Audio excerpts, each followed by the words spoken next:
here to chew bubblegum and kick ass. Hal Sparks, actor, comedian, and multimedia personality. And I'm all out of bubblegum. Hal Sparks. All right, let's do this. Well, Johnny Million, it's another Saturday, and it's time for our usual episode of Is It Real or Is It the Onion? Seriously. Yes. Welcome to the Hal Sparks radio program, Megaworldwide. I gotta say, I suppose I should be slightly happy, Johnny Million, that Okay. some of this is so absurd as to be nearly funny. It's so ridiculous that you're like, you know what? There's almost a little bit of a relief in that. Yeah, it does kind of reaffirm that we've got the dumbest fascists ever trying to take over everything. And thank God. Again, I got to tell you, folks, we got to count our blessings in these situations. You gotta remember that we should be so lucky that our fascists in this circumstance are this stupid. Because if they were good smarter, at this, imagine if they were good at this. Oh, good Lord. Hold on, I've got to raise my lower my brightness and raise my saturation, or lower my saturation, because it's a little too. I'm very taupe right now. Yeah, you are. Why. Yeah. You look like my favorite Instagram filter. You're a big fan of the taupe Instagram filter? I am. Yeah. Make me look like like sort of the a sepia beige thing. Yes, make me look like the beige trousers my father tried to make me wear to fit in better at New Trier. Hal is streaming from 1890 right now. It's true. It would turn up the automatic exposure. That should fix. It's starting to fix itself. And everything. Look at you. A little bit, doing a. There you go. Now I look kind of like myself. Hey, boy. That It's was bad. All right, we're working on it. So, Johnny Million, one of the things that we're seeing was that the Enola Gay story. Bring us up to date, if you will, on the story behind Elon Musk and the word gay being in a description. I brought up a couple of times over the last little bit, and talking to our dear friend Rob Glenn, Root Design Chicago, on Friday Eye and others, is that one of the things that Elon Musk gets a lot of credit for is being very smart and the Tony Stark of our era and blah blah blah. He's like I hate that chubby timeline. Stark. I hate. Yeah, he's that. He's like if Fat Thor and Tony Stark joined together to be completely ineffective. Right? All the inventiveness of Fat Thor and all the social awkwardness and lack of sharp comebacks in Tony Stark's body, right? That would be the thing. So you look like melted ice cream, right? So, but thank God he's outbreeding everyone. That's the key, I think. Mm-hmm. Now, the Pentagon, for those of you who don't know, there's funding around keeping up, well, let's start back. I don't want to get too far ahead of myself. So one of the things that keeps getting brought up is that they're going to use AI and the super smartness of the XAI and all this stuff to look at the budget and look at who's working and who's not working and all these fraudsters that are operating out there, right, Johnny Million? That this big clown show that exists of people who are getting paid millions of dollars for no-show government jobs and contracts and stuff, and they're going to finally get to the bottom of it and cut all this fat and this waste, fraud, and abuse, and then they're going to show everybody that this was here the whole time, and it was us super brains that came in and did this, and so they're going to use AI and the brilliance behind all these, the XAI and SpaceX and Starlink and Tesla. And we're going to figure out where all this stuff is. And we're going to finally root it out and save the taxpayer trillions of dollars. Now, to get the kind of cuts that Donald Trump needs, he needs 15% cut from the federal budget, somewhere in the order of $1.3 trillion. Why does he need that cut? Because he wants to make permanent his tax cuts. And again, instead of surgically making them apply only to the uber rich and giving breaks to people who will grow the economy and the middle class and the like, he wants to make it a blanket cut across there because the blanket cut benefits his buddies more than anybody else. Yep. It's the same as the Steve Forbes flat tax. Sounds great. Everybody pays 15%, except all of a sudden you've got 40% of the populace who doesn't pay any taxes at all because they're barely getting by, suddenly paying 15% of everything they bring in. And if you make $1,000 a week, 15% of that is a lot when you go to the grocery. Yep. If you make $100,000 a week, 15% of that is a lot by volume. It's more than that person making $1,000 a week makes in 15 weeks, but you're not going to even notice, really. It's just another piece of property you can't buy this week. So obviously and Steve Forbes knows this and all. Okay. So anyways, brainiacs are going to come in and solve this. So what did they end up doing? Did they go in and have AI web scrape the whole budget and everything that's online and the committees that have got together, the oversight committees, records on stuff, and go, okay, let's needle put this. Maybe there's, out of all these savings, we can shave out $1 here, a penny here, and we'll get, like, you know how Richard Pryor's character in Superman 4 was able to become a bazillionaire because he shaved all these half pennies off of these adjustments in banks, and it made him bazillions of dollars. Wow. Right. Well, that would be, to me, I think to you, how you could use AI for those minute savings everywhere and automatically go, oh, wow, we haven't affected any of the programs and we've made them this much more efficient just in their money transfer. We went to, that's not what's happening at all. What they did was they called up a database, a regular Excel document of who was hired during the Biden administration's 4 years and who was hired during the Obama years. And then any one of those people that had a W next to their name instead of an M, or in their race category had anything but white or white non-Hispanic, automatically they assume, sight unseen, that person is unqualified and got their job strictly because of their racial or gender characteristics. And therefore, they got to go. So there is no super brain AI version of this. This is random, like run-of-the-mill bigotry. That's all it is. Nope. It's a dude with a clipboard, and on the clipboard is everybody's race, gender, and the date that they were hired. And just on that alone, they can just check a box and go fire them, regardless of the fact that they are crucial. They are, and in many ways, ironically, new to the job, and the very people that they go like, why aren't we bringing in young people who understand this stuff and who are closer to it in the technology space? Or they're brooming those folks if they happen to be black or gay or a woman or anything, it would seem, but Indian, white, or Asian. And even then, Southeast Asian isn't enough. It has to be very specific. Like they are doing that kind of combing. And it has nothing to do with some extraordinary system they put in place. It's just a bigot checklist. Yep. And that brings us to the Boeing B-29 Superfortress bomber known as Enola Gay. It was one of the planes that dropped a bomb on Hiroshima. And the Pentagon has flagged it under Pete Hegseth as being part of a woke agenda. All references to DEI being purged as they were, which seemed to be done not through, again, some magnificent AI program that you and I, John Million, are not even capable of understanding in our right? It does seem like an AI decision.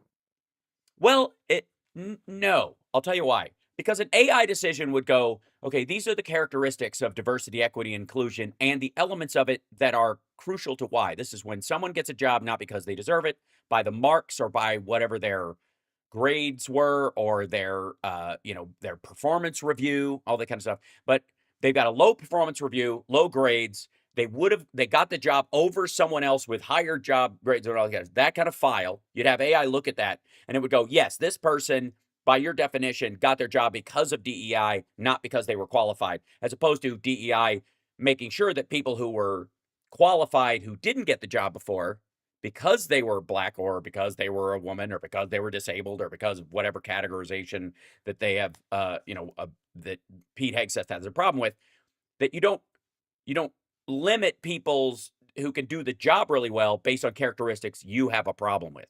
That's what DEI is there to solve. And an AI could figure that out.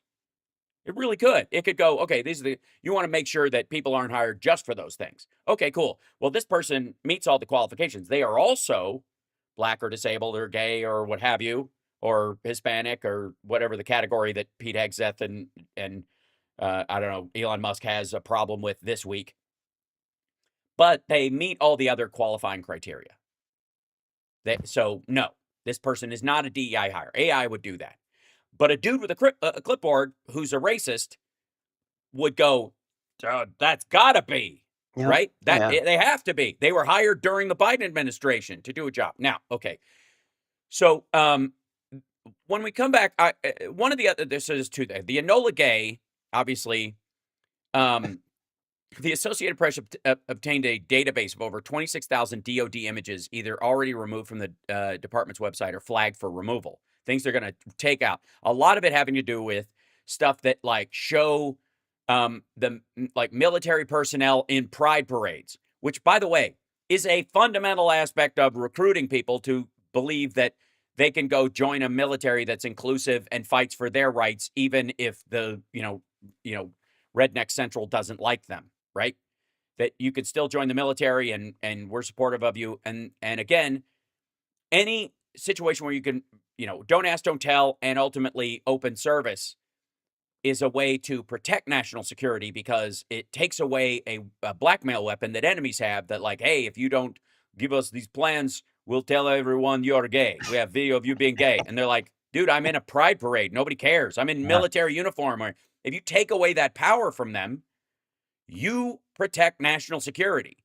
You can't blackmail people with something that is socially or illegally acceptable. That's one of the major reasons for doing it. Even if you hate it, making it something that make sure you won't lose your job just because of it, your behavior notwithstanding, protects national security. Okay. So beyond endangering the country and being bigoted, they've checked both of those boxes. These guys are being so slapdash that Pete Hegseth's order to, quote, remove all DoD news and featured articles, photos, and videos that promote diversity, equity, and inclusion are included in that are photos of the Enola Gay, the Boeing B-29, because the word gay. The mother of the pilot of Colonel Paul Tibbets was Enola Gay Tibbets. The plane was named after her. Gay used to be, by the way, besides a word for happy, also used to, according to Prince in Chaos and Disorder. If you don't have that album, I pity you. But Gay used to be one of the other nicknames for Gabrielle. And it was often a regular nickname for women for a long time. It's arguably one of the other reasons why gay became synonymous with homosexual men, and that's where that came from. Was like it's like how Karen became a word for like snippety white ladies who think that they could drive around as a sovereign citizen in a car with no plates, calling the cops on black people in a swimming pool, and when they're asked to leave their car, fight with the cops and spit on them and demand equal justice by being treated better than they deserve. Right. The horrible thing is that you are just reciting facts. Yeah, right. So that's where the term gay, I mean, it has a multitude of reasons why it's centered in. Most things that latch on have a 3-point attachment culturally that allows them to become reinforced. That's why Karen will kind of ebb and flow in in language and stuff. It'll come as a thing and then it might go away. But gay's here to stay, as it were. But the Enola Gay, it's named after the pilot's mother, whose nickname was Gay. And Pete Hegseth, in his Fox morning show stupidity, wants images of it scrubbed not because it was the plane that dropped a nuclear bomb, but because the word gay. And again, this proves there is no actual intelligence or artificial intelligence involved in this ridiculous purge that they're doing. This is standard, run-of-the-mill, bigot with a clipboard. We'll be back right after this. It's the House Sparks radio program, Mega Worldwide, now with 100% more. Johnny Million. He's got a live stream, It's Johnny Million. We'll be back.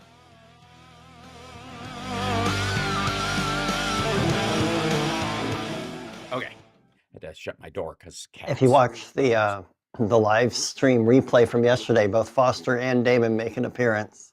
Aw.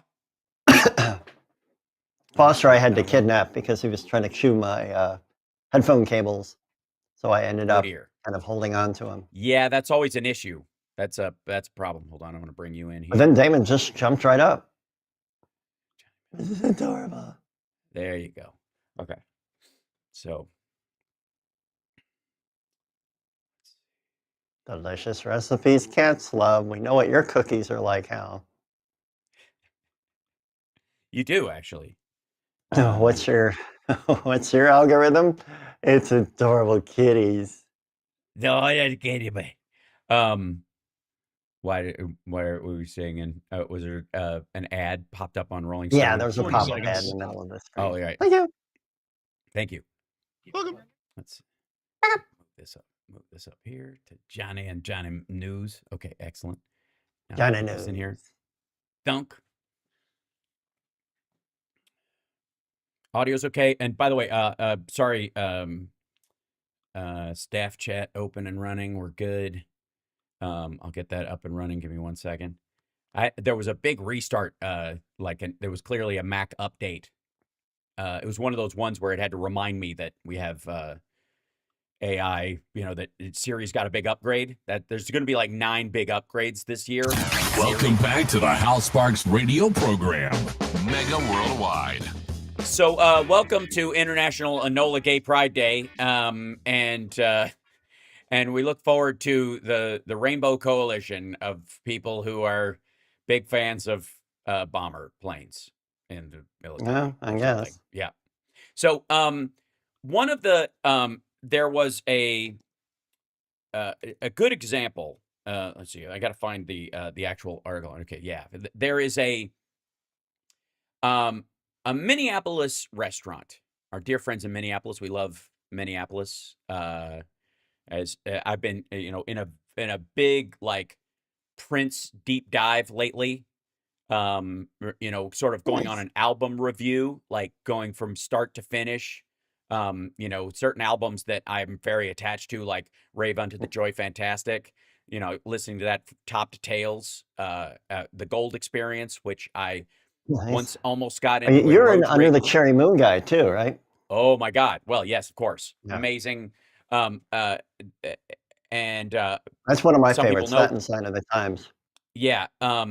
Christopher Tracy's Parade. It's a great album overall, but Sometimes It Snows in April is, for those who know, one of my acting toolkit songs. Yep. That's my go-to. Al's got to cry. Yeah, if I got to cry on camera, that'll do it. As a matter of fact, I don't listen to it when I'm listening to the album so that I don't over-prime it. It's a thing that sometimes you can go to the well too many times and your own brain will reject. Yeah. You'll callous up. Yep, exactly. And so I keep it kind of in as Al Gore was saying, a lock box. And a lock box. 1, 2, 3 lock box. Brokaw. Yeah, lock box.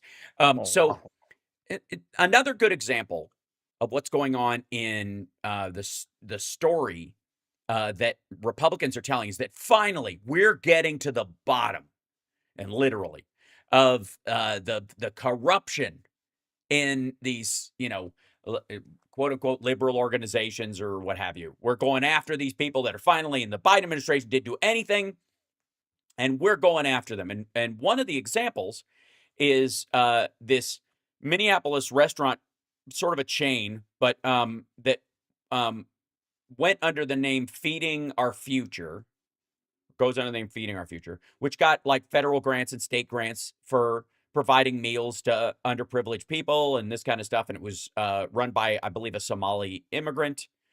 Or that may very well just be literally his last name in this. But there's a woman, let's see, the Salim Saeed is the guy's name. And he and his co-owner are on trial for basically bilking federal funds and state funds to the tunes of millions of dollars, pretending they were feeding thousands of people when they were feeding maybe half a dozen and mostly their friends. So the FBI, staked out this place. And again, this is one of those stories where the Republicans are like, finally, we're going to nail these guys after nobody did anything, right? You're going to hear a ton of these stories, just like you're going to see Donald Trump touting stuff that was paid for with the Chips and Science Act, like he invented it immediately. And when in reality, the seed money and the clearances and all that kind of stuff were done under the Chips and Science Act almost 2 years ago. And that's how long it takes for a lot of these things. He's basically taking credit for these things. There's a similar thing going on with investigations that are finally coming to court in, via the FBI and other organizations, where the Republicans are going, finally, we're bringing these people to trial. Okay. Anybody who knows anything in large corruption trials, especially, it's months, if not years, where they build a case and then they finally arrest the people involved. And then the people might even be released because it's a white collar crime. So they're allowed to pretend to run the business for a little while longer until the trial comes up, right? But if you ask Republicans, they just set a snare and snatched up these folks. All right. Well, so Feeding Our Future was built on this idea that they would, provide meals for underprivileged people, hot meals and all these kind of things. And they would, and they got a series of, how dare they? Yeah, of like federal grants and some state grants and no doubt raised money via charity as well. And come to find out that they spent less than 5% of the money they got from the federal grant on food for kids in need, while buying themselves $1 million homes and that kind of stuff. Okay. Now, if you look at the white lady and a black dude running the thing, that Republicans, you'll be shocked to find out that the white lady that was running the thing, barely any coverage. The black dude who's her partner, whose last name is Saeed, all over the news that covers this. Shocking, right? That it's interesting that you could pick both these people equally culpable, and yet one of them is being kind of the example of the corruption that's going on there. But the key point to this whole story in the Feeding Our Future thing is not that anybody would come to their defense. I would argue that in many cases, I would say, I don't know anybody who would go, well, they were misunderstood or whatever. Like we would all of us go, shoot, like what? That's crime. I have no interest in anybody who, it's almost worse. Like on our side, the people who believe in providing hot meals to underprivileged children are more offended at its misuse than people who don't believe those organizations. Anybody who's against school lunch funding can go pound sand rather than criticize when Democrats are trying to help set up, food programs. And I think Democrats have more right to be outraged about things we care about being misused than things that Republicans don't care about being misused. I think is a standard idea. But the point is that this trial is finally starting, I think, this week or next week, or has been kind of rolling out. There's evidentiary stuff.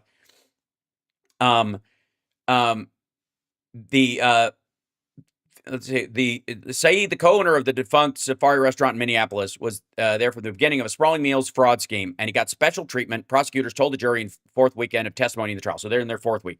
Unlike almost 300 meal distribution sites overseen by Feeding Our Future that weren't paid until they submitted their monthly reimbursement claims, Saeed's sites often were moved to the front of the line, with Bach, the woman that's with him, prepaying $2.9 million in claims said Pauline Roy's a FBI forensic accountant. It was such a big deal, such prepayments, Roy's testified, were against state rules and could have caused Bach trouble with Minnesota regulators. Royce said Bach rarely prepaid claims and said Safari got more than half of all the funds that were paid in advance without proper documentation. So while Feed Our Future is operating a bunch of other sites, this particular one was a scam. So again, the Feed Our Future was basically co-opted by this, it got new management, and then she engaged in this scheme with this dude to funnel millions of dollars through one of the sites of the 300 they manage to her and him, and that's what they're alleging in this. You will see a lot of credit being taken and a lot of outrage being shown on Fox. I have no doubt. I've seen a couple of stories already on this, and they kind of, and again, showing him, not her, in their footage. It's so on the nose. You will see a bunch of that. And what I want people to remember is that the charges against them and this investigation were started in late 2021, early 2022. Under the Biden administration, almost immediately. Meaning that this scheme was going on all during the Trump administration. They didn't care. And now they want to claim credit for an investigation that it will be successful in prosecuting people that was started under the Biden administration almost right away. You're going to see a ton of that with these, and people, you got to not let them claim credit for that. Every time they come out and they say, we got one, go, when did this start? When did this investigation start?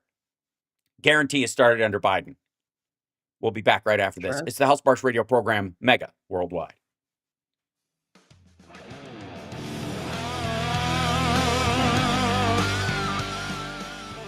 I don't know why my comments and reaction thing in the chat thing of this, it says not available while using a stream key. I didn't have to use a stream key, and then it asked for one, and then I put one in, and it stopped working. It's annoying me.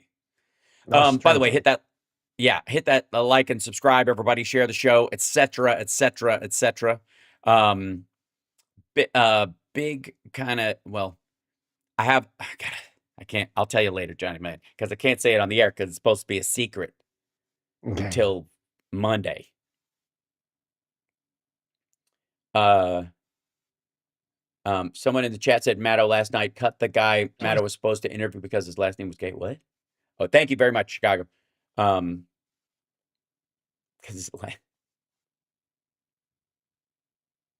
I don't think Rachel Maddow is going to cut anybody because their last name is gay. She's not, believe me, she's not getting lassoed by the people upstairs. She's the one anchor they have, as far as she and Lawrence are the two big ratings getter. And you're locked into the Hal Sparks radio program, Mega Worldwide. So, I if anything, I think the goal should be that we need to start bursting the bubble, eliminating the illusion that there is something smart and new going on in the Trump administration. It's a laughable concept anyways, especially considering the people involved, from lug nuts and in commerce and Sachs and all the people that he had around him on this like crypto scheme roundtable that they did yesterday. So here's a great example of what I would say is the Trump stakes / Trump water / Trump casino / Trump university methodology of the Trump administration. There is no variance. The very same beliefs, managerial behaviors, and I hesitate to call it a theory or a style, because it seems to be so slapdash, and it's mostly like divert, delegate, and blame. This seems to be everybody talks about what's the president's doctrine. What's the Bush doctrine? What's the Obama doctrine? A lot of it has to do with war. What's your standard for war? And we want to know this in a civil leader, right? But the Trump doctrine is the same across all areas. Divert, delegate, and blame. You lift somebody up going, this person that I'm putting in charge of this came highly recommended, and they're going to take care of it. I'm going to tell them to do what I want to do, which is a dumb idea. They're going to get on it because their job is on the line, and they're going to fail because my idea is stupid. And when they fail, I'm not going to go, sorry, my idea was stupid. It's not their fault for trying to implement a stupid idea. It's their fault for not being able to climb Mount Stupid without any hiking gear. And therefore, they're fired, and I'll bring in another person, give them the same stupid idea, and it also won't work. Now, what's the thing we've heard about border crossings? Johnny Million. What are the hot border crossing? Unprecedented. Yeah. The wide open borders with Biden. Right. And then now? Now I don't know. Now there's nobody, right? It's the idea is like we've gone from 50,000 every 18 minutes to 45 people a month or something. So because they don't want to be here well, all right, let's start with let's just get less attractive. Let's go to constants and variables. One of the ways you figure out what works and what does not, what's a constant and what's a variable. If something is ongoing, it is either a permanent part of the problem or a permanent part of the solution. And the variability is how you judge whether somebody's ideas about something or whether their implementation actually works. Okay? All right. So let's just start with the wall sucks. The wall has been there. It was there the entire time that, it's like built largely at the end of the Trump administration. It has been there all through the Biden administration, and it doesn't work. I have pointed out many, many times that the creation of a structure that size requires an access road on both sides of the structure, which required a place where there used to be chain link fence with razor wire on top of it, put on rocky ground that was a slippery slope into a river, to be moved back 50 yards at the very least to flatter ground, and then an access road being ground flat on the Mexico side of the border, which for those at home keeping score, Donald Trump, first president since the Alamo, I think, to grant more land to Mexico from America, ceded that land, however small, to move the wall back onto flatter ground. They didn't move it into Mexico. They moved it back. We didn't seize Mexican territory. You didn't think he would have bragged about that? Right. We moved it back. And we created flat ground on the Mexican side of it, which means that if you are a migrant who used to have to swim across a river and crawl up a rocky hillside, you might have had to be, a roofing age male to make that trek. But now an entire family can roll a rolling suitcase down along the southern side of the wall, where it ends at Indian land or private land because he didn't bother to clear it or go through the legal process of adding the barrier to the native or private land by either purchasing that private land, trying to do eminent domain, or striking a treaty with the tribes that it for the land that it crosses, or indeed, I guess, building a wall around them until they acquiesce, which I seem very in line with how he believes things should be done. Yeah. So in doing that, all you did was create a flat road, very wide, that trucks full of human beings can be driven to the end of the wall, and everybody can just get out and roll their bag around the edge of it, and now you're in the United States. And also, at the same time, cutting all the funding that Democrats wanted for ATVs, for the Customs and Border Patrol, for surveillance, drones, all that kind of stuff. All stuff, by the way, that J.D. Vance was down at the wall this week asking for. All the stuff they mocked Democrats, high-tech things. We don't need just wall barrier. We need drones, and we need infrared, and we need cameras, and all that. Okay, everything the Democrats said should be in the bill, and been in comprehensive immigration reform along with border funding forever, that they mocked incessantly. Now they're like, where's the money for this? Okay. Well, Republicans, no surprise, aren't interested in funding that part of it. They like the idea that soldiers, American soldiers and National Guard troops are going to go down there and work for free. So what's the difference between the border under Biden, not just the crossings, but the border under Biden and the border under Trump? Now, you can go towards some level of unwelcoming, nature of the stories that might stop immigration from coming here. You can also say he's got a tacit deal with Putin to stop the migrant hordes they were funding coming up here from Venezuela, and with the Wagner Group and all these other groups, and right-wing groups were paying for ads in South American newspapers and basically dropping leaflets saying, now's the time, they're letting people into America. And it wasn't the case, but that would, if you didn't know that and you were down there, you might believe this and start heading north. That all ends and suddenly people just stop coming in that regard. But on top of that, what is the big difference? The number of personnel, human beings on the border.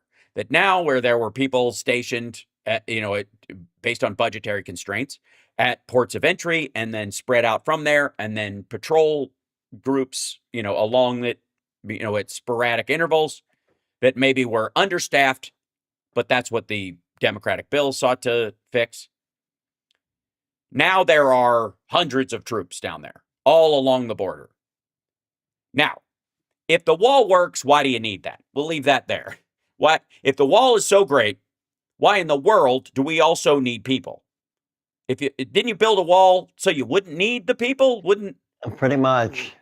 Isn't the wall supposed to stop the thing? Isn't the wall supposed to work? Isn't it high tech and you can't climb it? And besides them wanting to electrify it so that it shocks you if you touch it or any of that kind of stuff, isn't it supposed to stop everybody? Well, apparently it sucks. It doesn't work at all. When the wind blows it over, obviously it's terrible. Like I said, it ends at private or Indian land.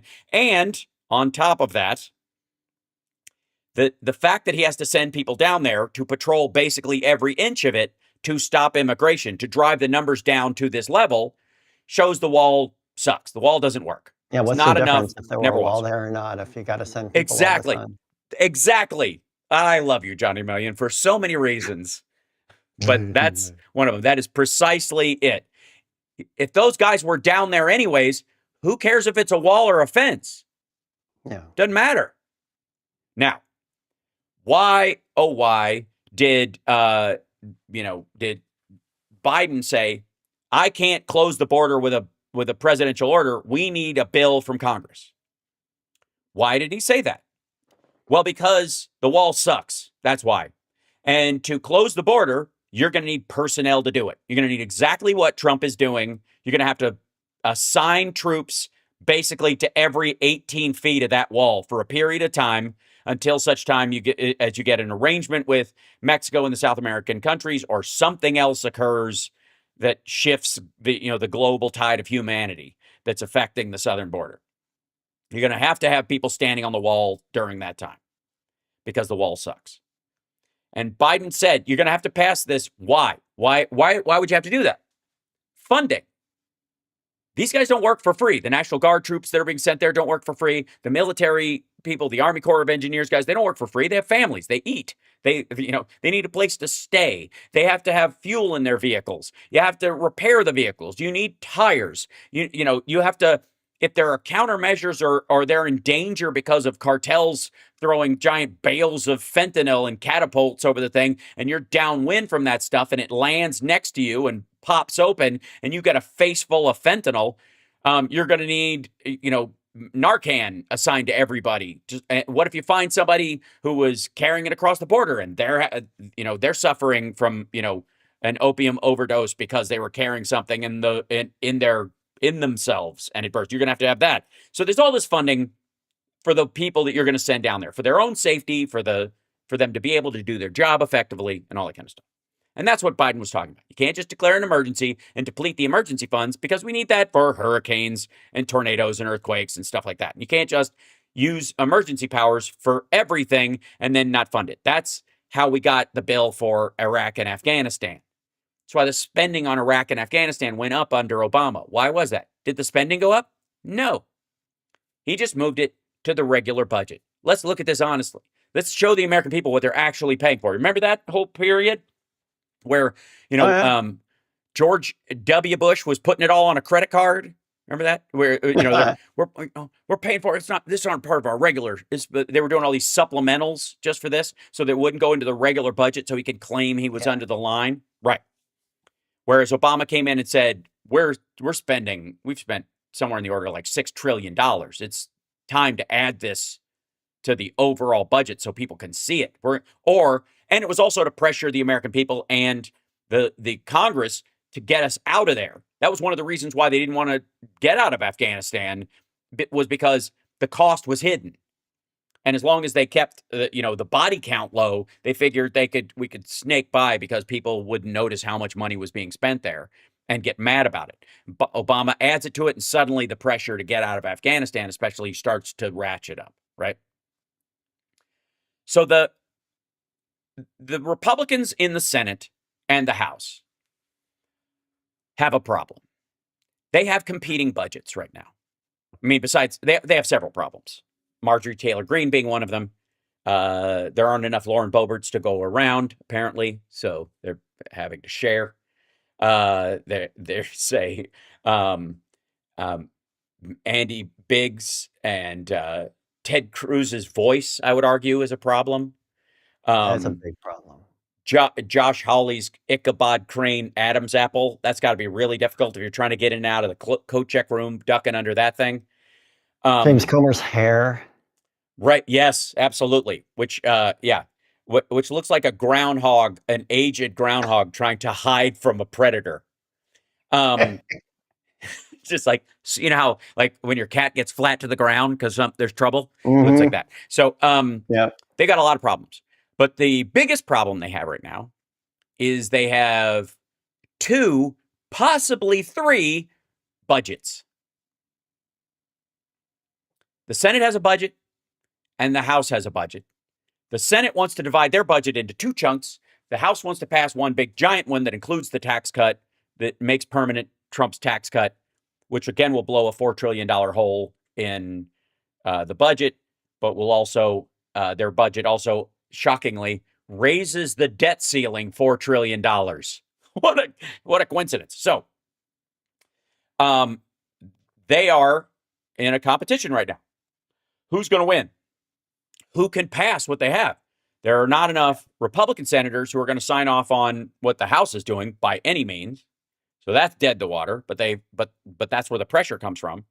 And in the House, there are alleged fiscal hawks who don't like the fact the Senate is dealing with Trump's request on the border like adults. They are doing exactly what Joe Biden said you're going to have to do, which is you are going to have to allocate funds to Border Patrol and processing and facilities and all that kind of stuff to the tune of billions of dollars, which takes it's not in the the operational prerogative of the administrative state to be able to do this. You have to write this into law. That's how our system of government works. And you're going to have to pass a law that says we're going to allocate 300, in the case of what the Senate says, $340 billion extra for essentially border security, not to mention the other $60 billion tacked onto this. This is the only part that's gotten really attention. Some of it being National Guard funding and Coast Guard funding. I always forget that part. But about 200 billion of it goes to what would seemingly be a relatively permanent state of patrol by military personnel, National Guard, INS, CPB, building new facilities the entire length of the southern border forever. So that $200 billion they're adding isn't just in their supplemental for the people who are being sent down there now, who are patrolling the wall currently, who are adding barrier and razor wire while they extend the wall another 37 feet someplace at an enormous expense.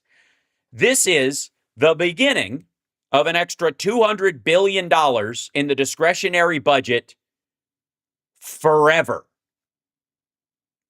The illusion, the amazing part of this is that the Republicans that are presenting the idea that we are selling our children's future to debt and we are doing all these terrible things because wag a finger, Medicaid, Medicare, Social Security, are also behind the scenes, or I guess in some cases out in front, but certainly they're having angry conversations, according to Mike Johnson's second in charge, who has the unfortunate job of coming to the floor and explaining to all the Republicans why they're not going to be able to pass the tax cut if they also want all the things that Trump is asking for, and the idea that he has asked for a balanced budget and his tax cut is just idiotic. It's just dumb. It's not even a point where it's like, criminally negligent, fiscally irresponsible garbage.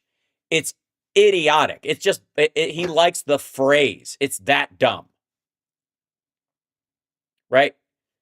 The Republicans in the Senate have added this money to their budget to supplement this rush to the border of troops and gear and all the material support for the people who are going to be patrolling the entirety of the southern border to keep these numbers down where Trump can brag about them while they attempt to round people up and broom them out. Which, by the way, all the CPB and INS and ICE people that they've sent to the border are not available for Tom Homan to go city to city, state to state, rounding up bazillions of illegal, phantom migrants who are apparently committing crimes and not having jobs working in kitchens or food processing plants or, at Mar-a-Lago or Bedminster under the, making the beds, right?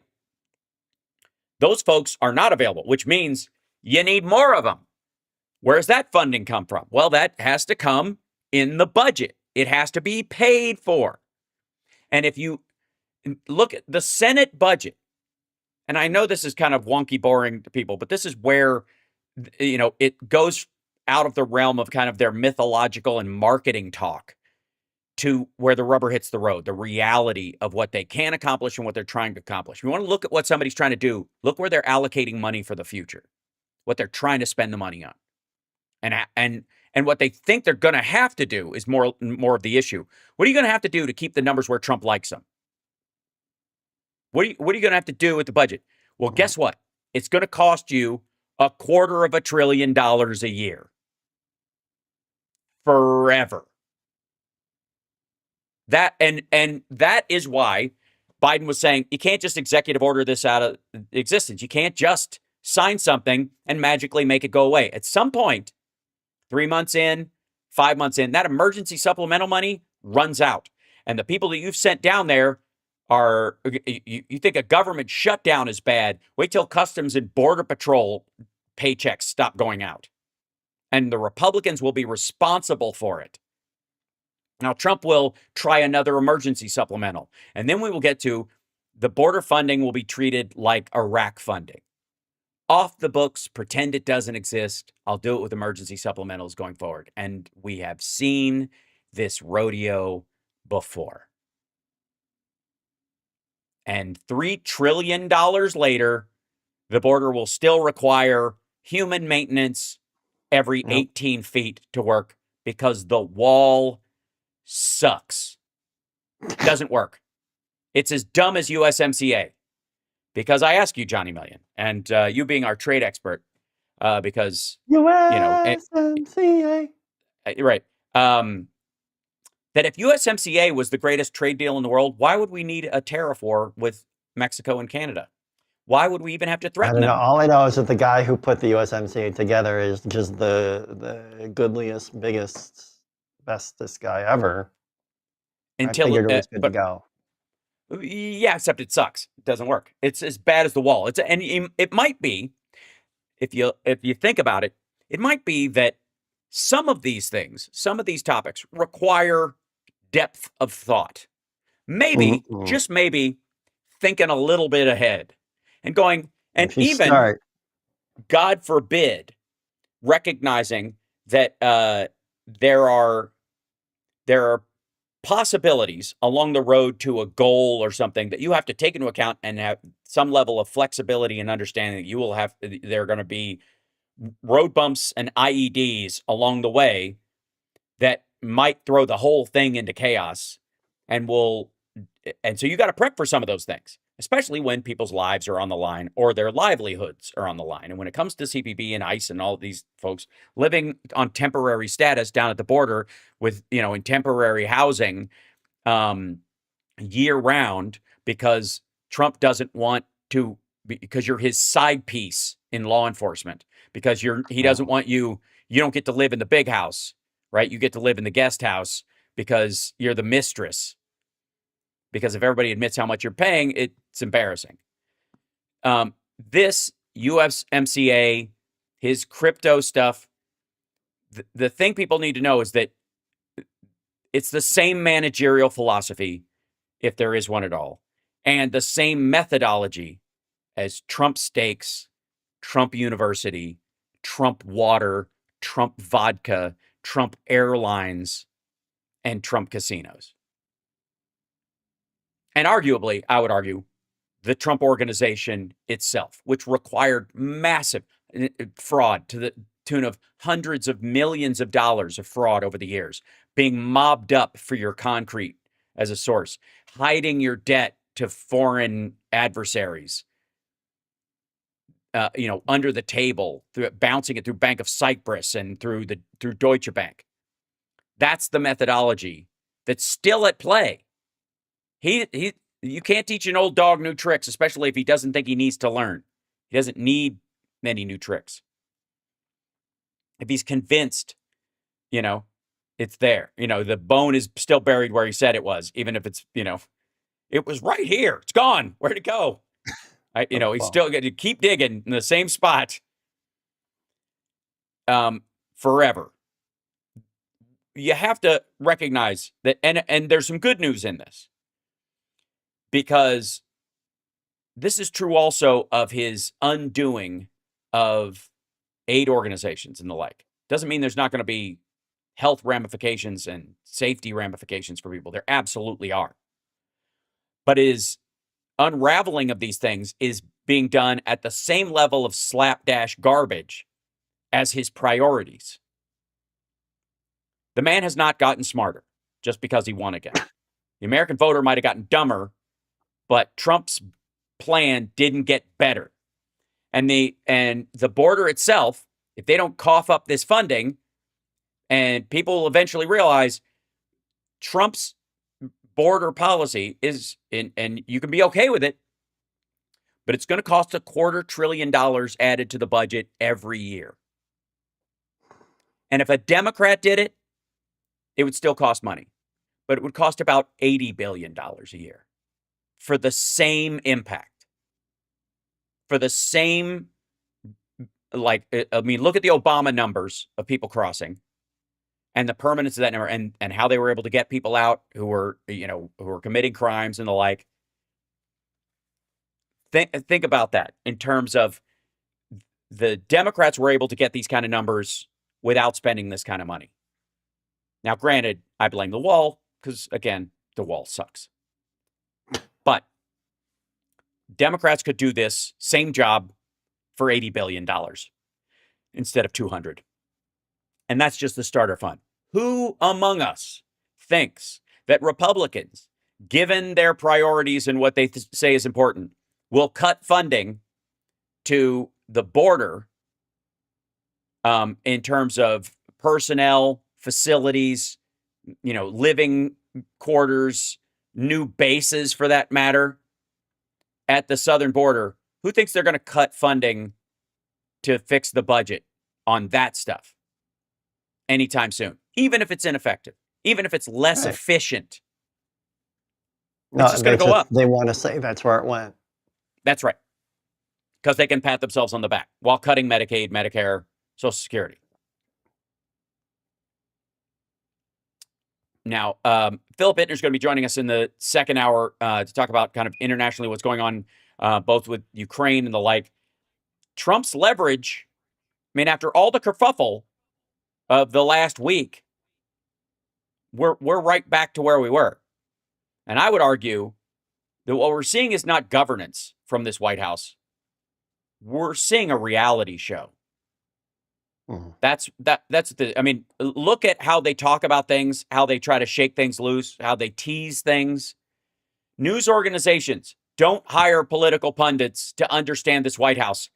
Hire reality show producers. Go find somebody who worked on Survivor or a show like that and ask them, what does this look like to you? Because I guarantee you they will be able to plot out what this White House is going to be doing week by week, month by month for the entire season leading up to the midterms. We'll be back right after this. It's the House Sparks Radio program, Mega Worldwide. Infotainmentwars.com. Subscribe on the YouTube channel, will you?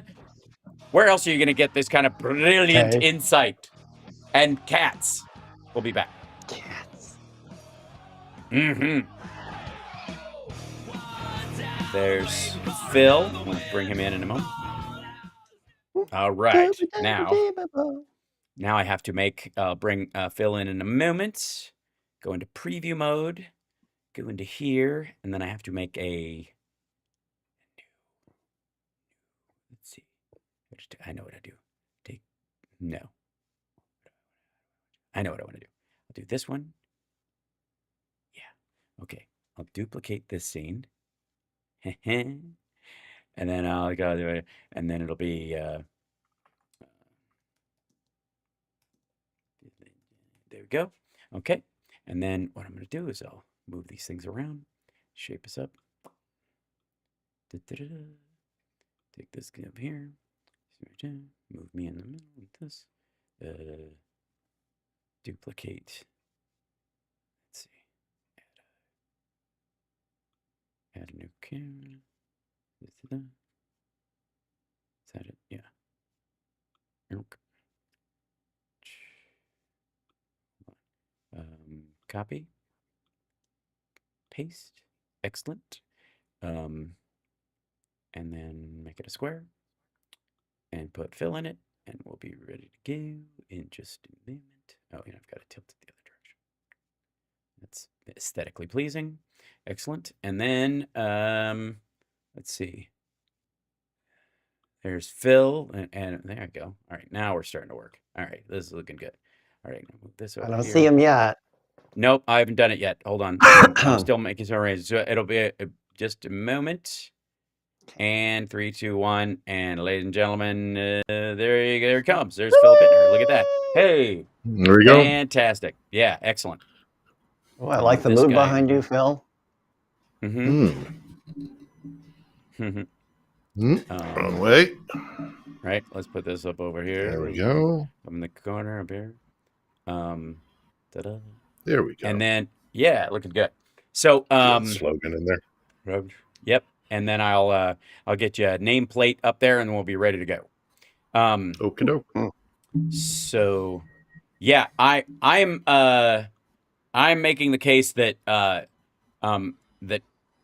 like the news media here should be hiring reality show producers to deal with this White House. I would recommend Zelensky do the same. I honestly think like somebody should kidnap Mark Burnett. And I'm speaking. Isn't he already in the cabinet? Yeah, he made him the UK envoy or something like that. Basically a cush job. Or get somebody McMahon from the WWE or something. Right. Well, she's all set to ruin education, right? Yeah. Well, she's supposed to kill it this week, right? She's supposed to destroy. Stand by. Thank you. Thank you. Okay. Welcome back to the House Sparks radio program, Mega Worldwide. Welcome back to the show. So joining us right now from Kyiv is our dear friend Philip Bittner, host of On the Edge on his YouTube channel. And of course, Johnny Million still with us. He will be farming questions and thoughts. Rags, bones, any rags, any bones, any rags today with from our chat room. And we'll discuss, we'll see what they want to discuss. But I was making the case during the break, Philip Bittner, that I think what we're seeing a lot of is sort of reality show garbage from this White House, passing itself off as foreign policy. Because for all this stuff about Zelensky and he was thrown out and it was a big show and it had about as much effect as, oh, they gave the rose to somebody else last week and the show goes on. Yeah. Right now, Putin has the rose, but we'll see how long it lasts. You know, like it sounds like even the pundits are talking about it in terms of like the reality show, and it's embarrassing. Like it's gross. Like it's absurd. Bread and circuses.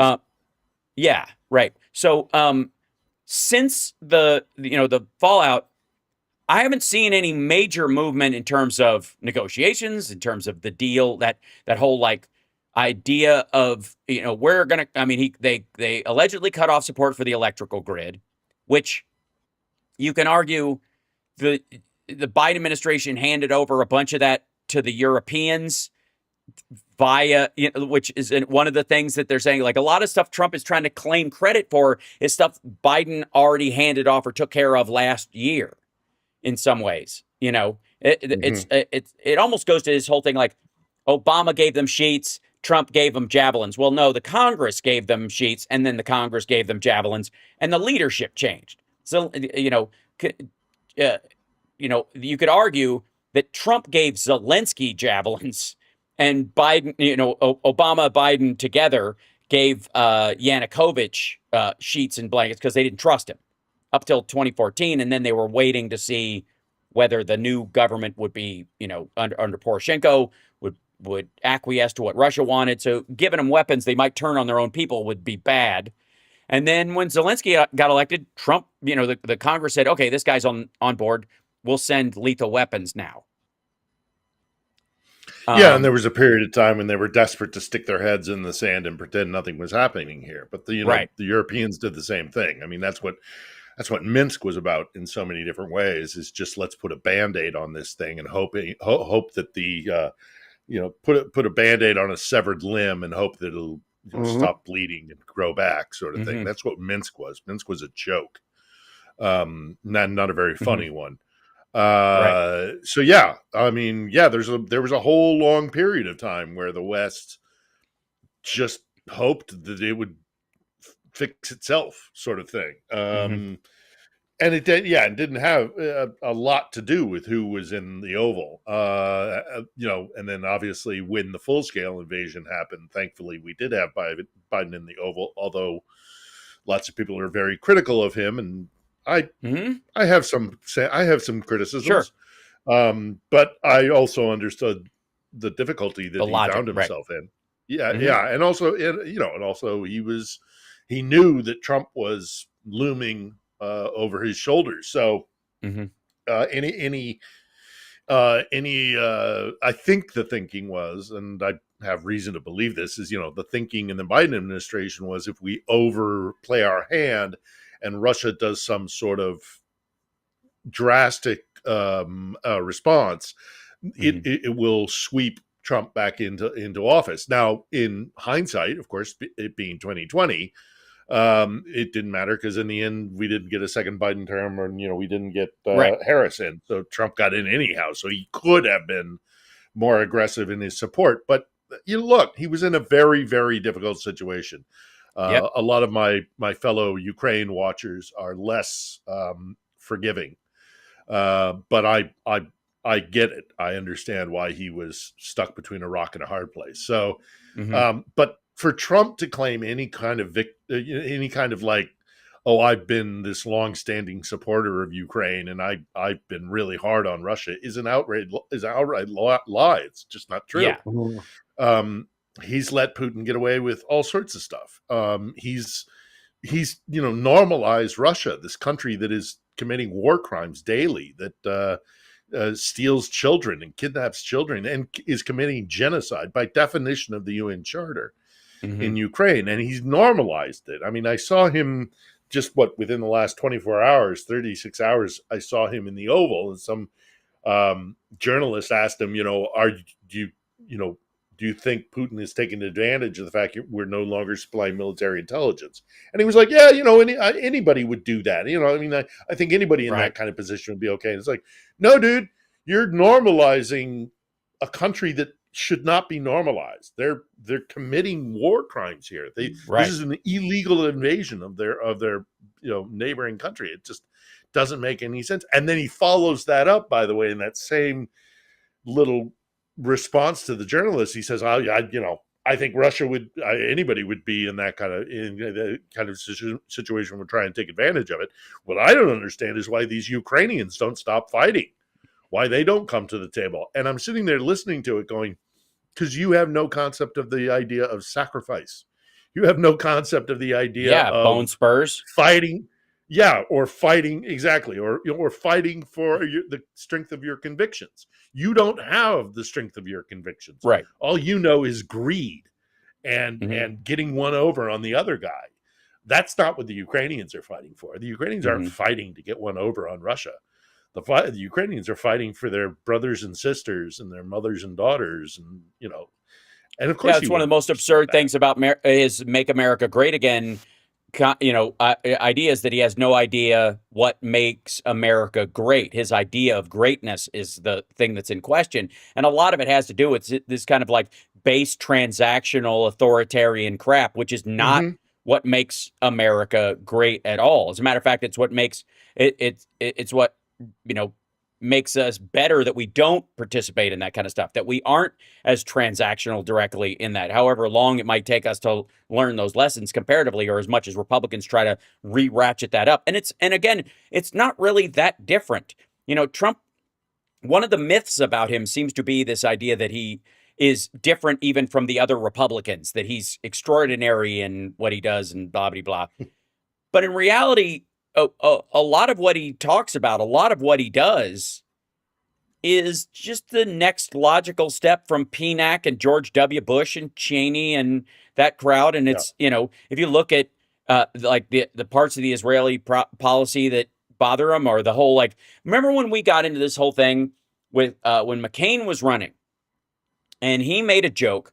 It's that same old song, bomb, bomb, bomb, bomb, bomb, Iran, which is a joke inside the Senate that there are certain guys, be they the Lindsey Grahams of the world or others, who are constantly singing this song. He wasn't joking about that. It was he made an inside the Beltway Senate joke about there are guys in the cloakroom who are always singing that song. We got to bomb Iran. We got to do it. We got, those guys are always around. And he was asked about that policy, and he caught hell for that, for joking about it. But he was distancing himself from the group that was in there that believes that normalizes that thought.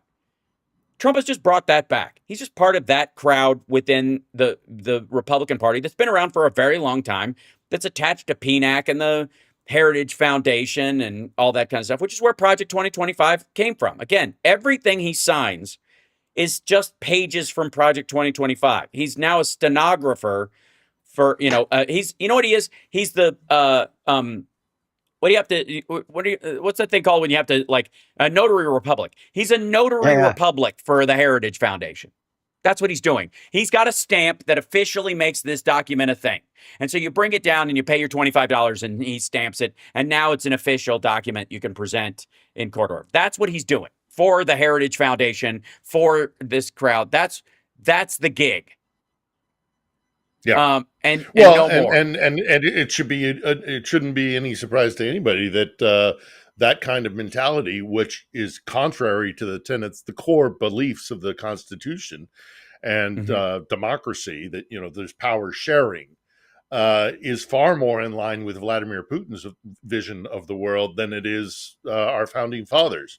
So of course they are at a place where they're more in sync with the mind of the maniac in the Kremlin than they are with their own citizens. So yeah, you're right. We shouldn't be surprised at all, nor should we be surprised about him cozying up to Putin. I mean, that's what this week's episode. I sit down with a Ukrainian philosopher and an author, and we talk big picture ideas about what what are we fighting for? What kind of world do we want to build? If the autocracies win and empires win, where do we go from there? And I see Trump positioning the United States into, something. Certainly he'd like that to happen.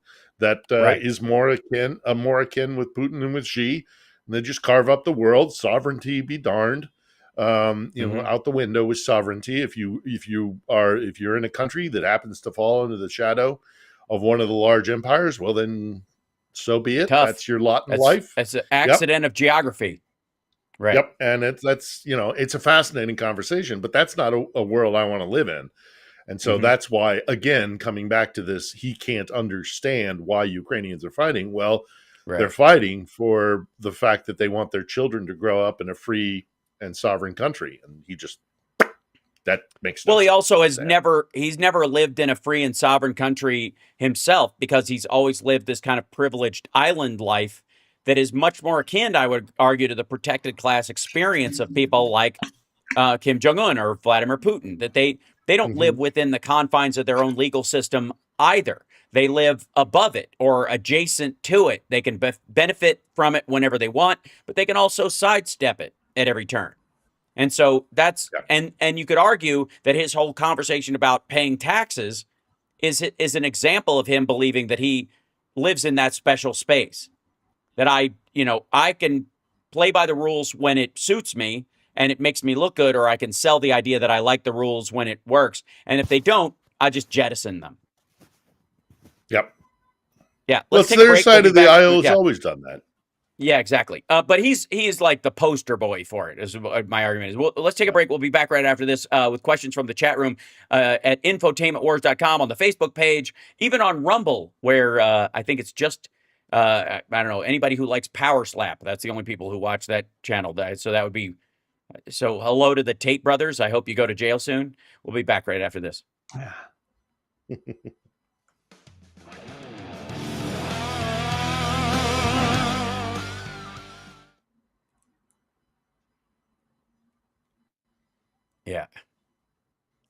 Yeah, the Tates. Yeah, so gross. Absolutely. It's so funny though. It's these trains leaving the station that I've been talking about that are headed for a collision, and there's just no way of prying them apart, because you can't set the Laura Loomers and Anna Paulina Lunas and that crowd loose on the idea of going after Epstein because of human trafficking, and then welcome the Tate brothers to Florida, where Luna is a congressperson and the Epstein house still stands. And, and Mar-a-Lago, just like Trump's, house in Manhattan. 45. Thank you. It was never more than a 9-minute cab ride from Epstein's homes ever. These guys have been neighbors for 6 decades. For God knows why. Always close. I mean, it's a big country. I honestly, honest to God, don't know why every Republican doesn't have a house in Wyoming at this point. I get Texas as the other alternative, but you know what I mean? Like, why don't they have a big ranch someplace up in the northern part, whatever? None of them do that. It'd be up near NORAD. It makes a lot of sense from what they sell to the world, but they always end up, in the case of, Republicans, like either California desert, look like Reagan, or Texas desert, like Bush, looking like cowboys. But Trump moves down to this little, thank you. Are we back? You're locked into the Hal Sparks radio program, Mega Worldwide. So, obviously, we have this mismatch of things where Trump has this idea that our allies are our enemies and our enemies are just allies in waiting. And it is hard. One of the reasons why I think people have such a conspiratorial mind about it, and I don't fault them for this, myself included in places, because on the base, it makes no sense. Like there is no reason for it other than you are a paid shill or something. Like, it is so illogical and so grotesque and so over the top, because it's not, you'd almost go like, if it was some sort of weird attachment to Turkey, or it was some like Mike Flynn has, or some weird attachment to Egypt like Menendez does, it would still be easier to hide, because our adversarial circumstance, we didn't spend decades in a Cold War with them and then have an obvious material attack on our elections and all kinds of other stuff. We have Russian hackers hitting our hospitals along with the North Koreans and the Chinese. So, saying you're best friends with Xi Jinping or Vladimir Putin, it's a lot more hinky, considering their actions, right? And it's never this like the Cyprus makes a lot of sense. It's in the Levant. It's one of the reasons why you support Israel in the areas, because you want to protect Cyprus, because that's where the Bank of Cyprus is, and they sell Cypriotic citizenship to people who want to escape authoritarian regimes or leave the UK and the US with their tax money. Or in the case of the guy who ran Burisma, the former target of everything Republican, but now nobody talks about it anymore. That guy, when he fled the country because the Biden administration went after him, he fled to Cyprus. He bought Cypriot citizenship. And what's Bank of Cyprus known for, besides providing the Treasury Secretary under Trump's first term, Wilbur Ross, is it's the laundering and holding bank of choice. It's the Russian Caymans. Yep. That's really what it is. It's Russian oligarchs and terrorists, and the money that goes back and forth from Russia to Iran and Hezbollah and supports all these destabilizing things in the Middle East to distract the United States, arguably, to create pressure on Israel that comes from Russia via Wagner Mercs and the weapons that they send and the support for Hezbollah and all these things. Again, Iranian weapons got to Hezbollah via a Russian base. The transfer happened on a Russian base in Syria. They flew their planes in. They met on the tarmac there. That's where the trade occurred. So there is a one-to-one connection between Russia brokering Iranian money and weapons to Hezbollah to attack Israel. It's cut and dry. We know this. Mm-hmm. Tulsi Gabbard knows this. That everybody knows this. And yet, somehow Trump, in his alleged friendship with Israel, and you could argue maybe Netanyahu likes the boost in attack, let Iran attack us a little bit because we know they'll be unsuccessful and we can boot it back, but it gives us a precursor to attack them. We create our own genuine Gulf of Tonkin. It's a real false flag, a forced false flag. It's like what people believe about Pearl Harbor, that we knew it was coming. It wasn't that it was fake, but we let it happen so as to, that's the myth, that's the controversy or the conspiracy theory about Pearl Harbor, that there's an element to that with Trump and Netanyahu and their meetings at Mar-a-Lago, that's where that would come from. I'm not saying that's what is happening, but anybody with half a suspicious mind about this might want to pay attention to that. But at the very least, if just on its face, Russia uses its base as a proxy point for the sale of arms from Iran to Hezbollah to attack Israel, period. And so it's so over the top, it's hard to think anything but that this is that he's compromised. Because it's so... What frustrates me is that, I spent, 10, 15 years bouncing around the world, covering mm-hmm. wars in which America was involved. American forces mm-hmm. were involved. So I got to know these guys who are public affairs officers within the military. I as a representative of CBS News, would call up Major or, Lieutenant mm-hmm. so-and-so or whatever and say, we'd like to go check out this part of the country and we hear that there's something interesting there. Can you help facilitate us getting to there and embedding with American troops? That was my job. Right. So I got to know a lot of these guys. And when the global war on terrorism kind of winded down and we pulled out of Iraq and then subsequently Afghanistan, a lot of these guys left the service and went into a lot of them went into private work, but a lot of them mm-hmm. went into intelligence work. So they joined, they were public affairs for the Army. They got out. They became public affairs for, name your group. I don't want to out anybody. Right. So, Boeing or Janes or something. No.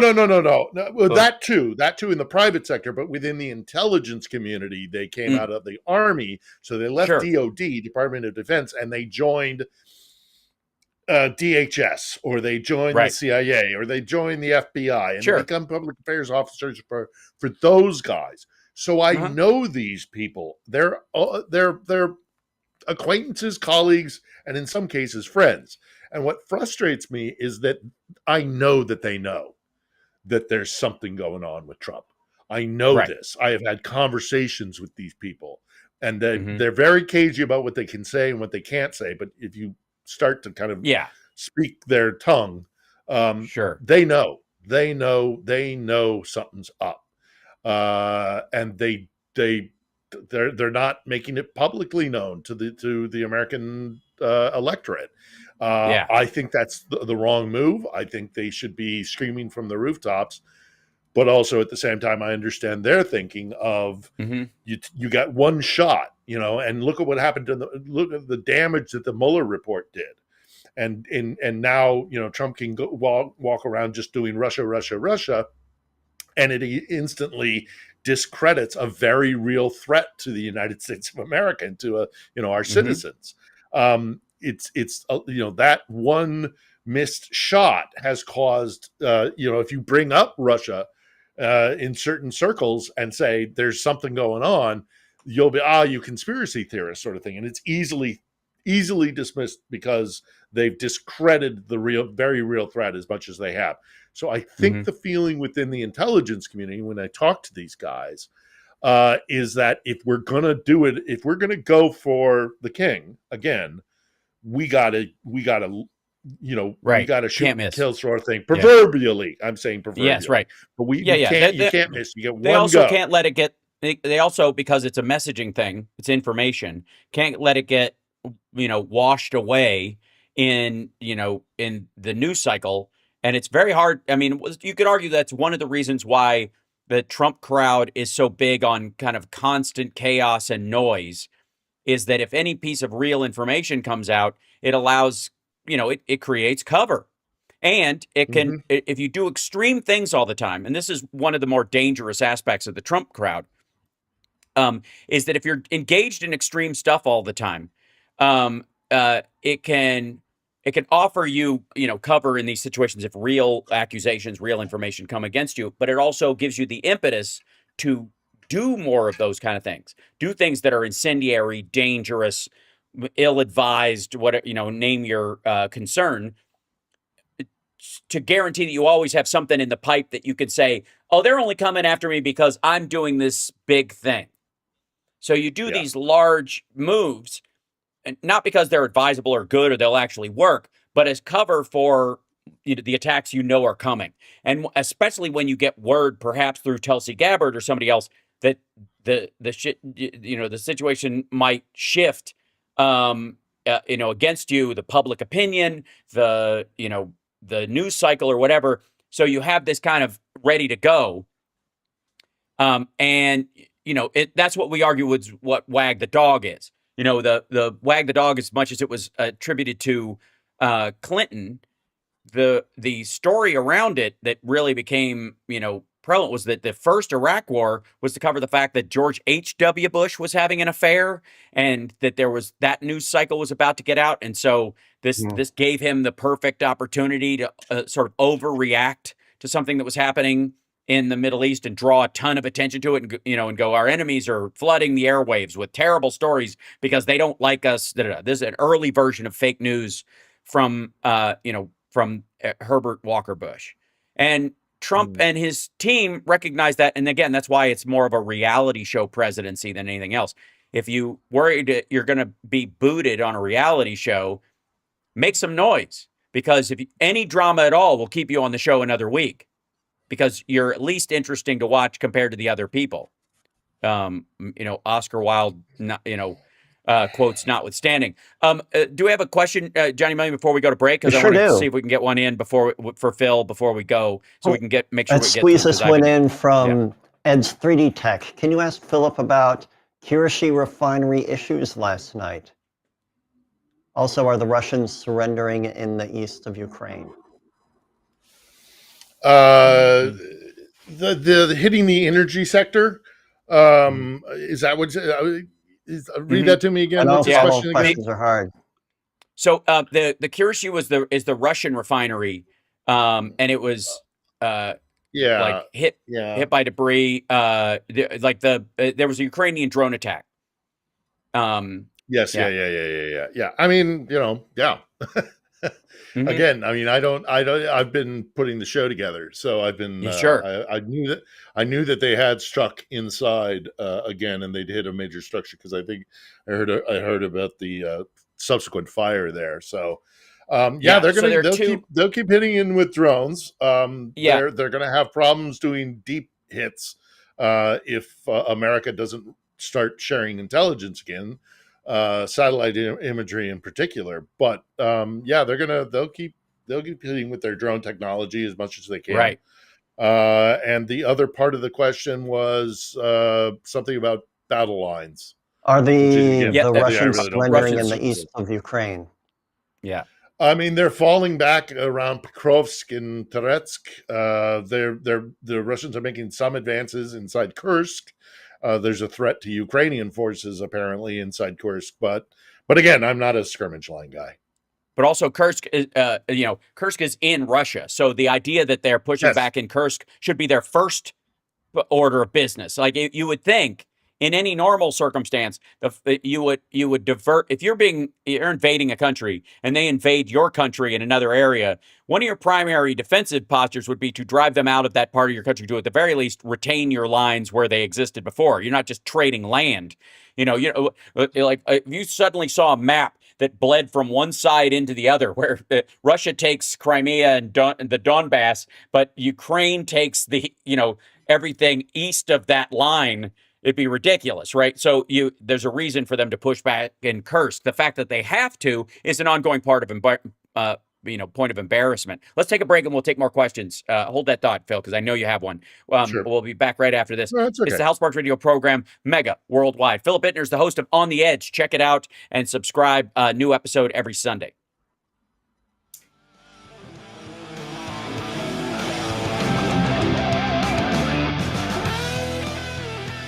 Yeah, there were the Russians are claiming that 31 drones were shot down, including the one over the the systems of refinery, which has the Kirishi one has this like long name that in Russian, which is system in it somewhere, and organization and the other things and gas. Yeah. Yeah, And they throw all those syllables together. right, and they Like in 30. it's thank you in the KFCing of how they talk about things in Russian. But they shot one down, but the debris from it and its explosives landed on one of the tanks, and that's where the explosion happened. So even think about that. Russia shoots, it's their second biggest oil refinery, maybe their first biggest, depending on what you believe. And they shot this thing down, and the debris landed so close. It got so close that the debris from it landed on the actual Welcome back to the refinery. Al Sparks radio program, Mega Worldwide. We were just talking on the break that you have to think about this concept of Russia being the second greatest military in the world, even above China and all this kind of stuff. And the story that we've heard for so long, which turns out to be apocryphal and garbage, but also that the Kirishi plant that we were talking about that was struck by what ultimately was debris from a drone that the Russians say they shot out of the sky. Even that alone, thinking about where this thing is and that it's well within the country, it's well inside Russia, that drone got so close that that the debris from it being shot down ignited tanks in the actual refinery. Like the idea that it gets that close. Imagine in any circumstance in the United States where a drone from this mythological Iranian mothership that the Republicans are afraid of or any of this stuff flies into the United States and manages to get itself all the way to the oil fields of Texas from the Gulf of South America. And we can't shoot it down until it actually explodes over the thing and causes an explosion in the site. Considering how all these folks talk about the Chinese spy balloon, they would be going, it's time for this government to completely go. They would everybody at the Pentagon would have to go. The president would be a complete failure. I mean, if you did something like this. But at the same time, they keep talking and they can't stop themselves. They keep talking about how Putin's brilliance and how we have to work with him. And I got to say, I don't know why. I honestly, I don't get it. Nobody is this ineffective in a wartime strategy in history, and anybody thinks they know what they're doing. It's that bad. Like even Trump's whole thing, thousands are dying every week. Well, first of all, Russia started it. His other thing about they saw us leaving in Afghanistan, and we looked so weak. Putin thought this is my time to go. Well, he was wrong. Like that's but he may have made that decision, but if he did, it was idiotic.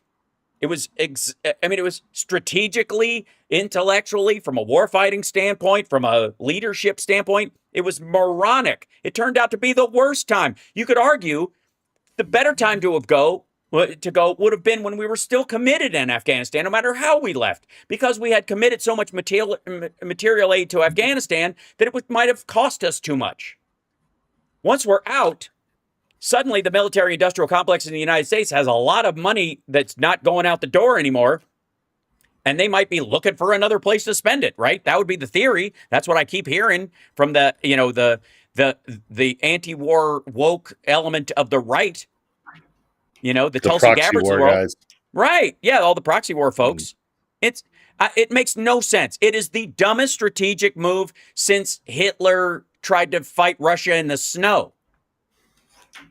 Well, and he can't win. Right. I still contend, even with the shift in posture by DC, the Europeans are standing up. They're getting hundreds of billions of dollars are being allocated for the defense of Ukraine. They're going to grab Russian assets that are held in banks, the Bank of England, the Cypriot banks. I'm sure there's some in Zurich, which might be problematic, but because the Swiss are really a pain in the backside when it comes to this kind of stuff. I understand there's a huge portion that are held in Norwegian banks.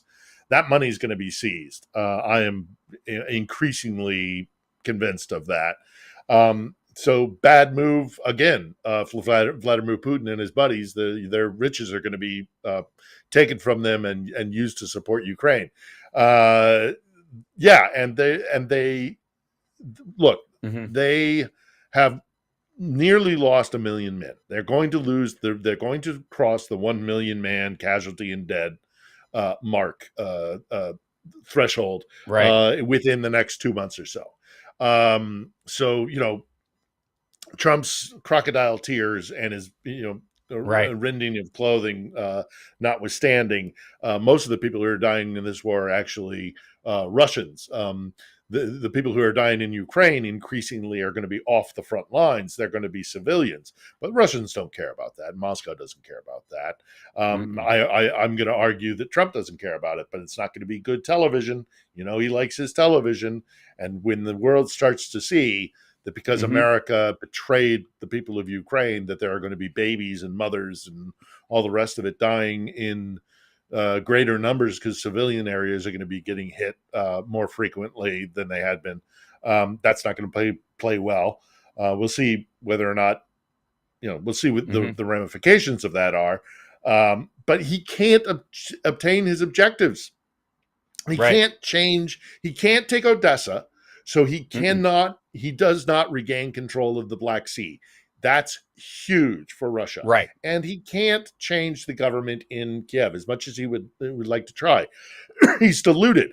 And the fact that the Trump administration is so ignorant about Ukraine's side of things that they sent apparently a delegation or ties or lines of communication are being opened with these old Ukrainian politicians from the kind of the Petro Poroshenko and Yulia Tymoshenko. Both of these leaders are from the past. They are from the era of Ukraine where they were a Russian sock puppet. Kind of, yeah. I mean, not 100%, But less yeah, than at the end of the less day, than Yanukovych, but the idea was that they were not Yanukovych, right? right. But certainly they were willing to play ball with the Hmm. oligarchy and the kleptocracy in Russia because of the oligarchy and kleptocracy that was here, because those ties between Moscow and Kiev existed. There are Ukrainian oligarchs, and both of these guys were kind of willing to work within that kind of system. What the Trump administration doesn't seem to understand is those days are gone. That's in the past. The Ukrainians are looking Hmm. forward. Pardon me. That's okay. So Ukrainians are looking forward. Poroshenko and Timoshenko are the past. If they Hmm. really wanted to talk to somebody who potentially could be a political threat to Zelensky, they should go talk to the former General Zaluzhny, who is currently Ukraine's ambassador in London. Right. He's the only one that has the popularity to threaten Zelensky, but they're not going to talk to Zaluzhny because Zaluzhny is rabidly anti-Moscow, and it's only going to be worse if he replaces Zelensky as far as mending these ties, and somehow Ukraine and Russia are going to be buddies again. That's never going to happen again. Right. But it's not going to happen with Poroshenko and Timoshenko because they're never going to get into office. Right. They're Nobody would idiots. trust them. They don't know what they're doing. Well, and this is an attempt to almost kind of reverse the country's political trend back towards the Yanukovych area. Like it's almost like they're trying to walk it back in the other direction. It's an absurdity. Yeah. There and is those days are gone. Yeah. It's not going to happen. And my question is, and this is, we've been talking about peacekeepers on the ground in Ukraine, which is a foregone conclusion. That is going to happen at some point. The Europeans are not going to acquiesce to this situation. There's not going to be a deal where there isn't somebody making sure that the price for further Russian aggression isn't, that everybody has skin in the game, especially in the rest of Europe. So French, UK troops, somebody's going to be in there, maybe a rotation of NATO troops as peacekeepers and what have you in that area. My question is, and this leans into your whole idea about the Black Sea, is that I think as part of that peacekeeping force, there should also be what's effectively European patrols of the Black Sea on Ukraine's behalf. Because what's the difference if you protect the ground and Russia decides to start sending mines into Odessa from the south or something like that, and basically circumvents the eastern area to try and backfill that in another period. So the idea that there should be what's effectively a European Coast Guard working with the Ukrainians to protect grain and mineral shipments. There certainly will be insurance aspects of shipping minerals and the like if Trump, ever wants to get his mineral deal. My belief is that that should include European, Coast Guard protection of the Black Sea for Ukraine, which would make it really hard for them to reopen Zaporizhzhia, or not the port in Crimea. Novorossiysk. Yeah, right. Oh no, that's sorry, you mean Sevastopol. I'm talking about Novorossiysk, which is where they've been relegated to because Sevastopol is no longer hidden up in there. Yeah, Sevastopol being the one on the western side of Crimea, down near the corner where they, that would make it very difficult for them to turn that back into a military base. Protect their power traditionally, yeah. Yeah, exactly. And I think that's also got to be part of the conversation. It's like, we're going to have troops there, but we're also going to patrol the waters, so you guys can't just circumvent those people and start to, between that and Moldova in the Transnistria area, start pushing the other direction, squeeze everybody up into, into smaller and smaller territory over time, because they will look for that opening. That's the thing about them. And that would allow the Russians to return to Sevastopol, which would be a good thing for them internally within Russia. Not that I care about Russia's aspirations, but they have more infrastructure at that naval base. If there is a ceasefire, the Russians wouldn't have to be bottlenecked up on the eastern edge of the Black Sea. They could come back to Sevastopol. That would be good for the entire Crimean Peninsula in terms of what Moscow desires. I agree with you. In a naval peacekeeping force, a land peacekeeping force, and of course, there's got to be something in the air as well. So all of that has got to happen, and I suspect it will. when the shooting stops, and what will have Putin achieved? Not very much for the loss of 1 million men. And so now we look into the situation of, does he want to stop the war? Because if he stops the war the way things are right now, he's in trouble. He's got 1 million men dead or wounded. He's got a huge standing army that he's going to just tell to go home to their villages and stop paying them, which is a disproportionate reason why a lot of them have joined the military. Because there's nothing going on in my dead in town, but I'm going to get offered $3,000 a month to go fight in Ukraine. I'll go do it. What does he do with those guys if the war stops happening? They're going to go back to their little podunk jobs after having been traumatized by the war and all the rest of everything that they've gone through. No, he's caught in a catch-22. He can't let these people go, and he can't keep fighting the war. No matter what America does, they don't have the capacity to take what they need to take for victory, and that's primarily Odessa and primarily Kiev, although Kharkiv is in the mix as well, and all the cities along the river. But it's a mess for him. And I don't like, and Trump seems to think it's going to be like this easy, in the same way that he talks about Gaza and the like. He thinks it's just, he says it with like a shrug, like, I just want people to stop dying. This is just okay. It sounds like he can't say that he's mad at Putin for giving him this mess to deal with, and his belief system that it wouldn't have happened if he was president is just dumb, but he seems to actually think it on some level. It's just ridiculous, right? But he's still got to deal with it, and he's promised everyone, dude ran as Santa Claus, and he can't do it. He can't do it. There is no there. There is no way this deal works out the way he's talking to him, no matter how many thumb screws they try to put to Zelensky or the Ukrainians or any of this, that you cannot acquiesce to what Vladimir Putin wants and make it look anything other than you're compromised. That you can't just look like this vacant peacekeeper who, peace at any cost, because you just sound more and more like Chamberlain or worse every single day. We got to take a break. We'll have more questions on the other side of this from our chat room, from Johnny Million, who's farming them as we speak. He's got a live stream too. It's Johnny Million. I'm just saying. Infotainmentwars.com. Don't forget to subscribe. We'll be back.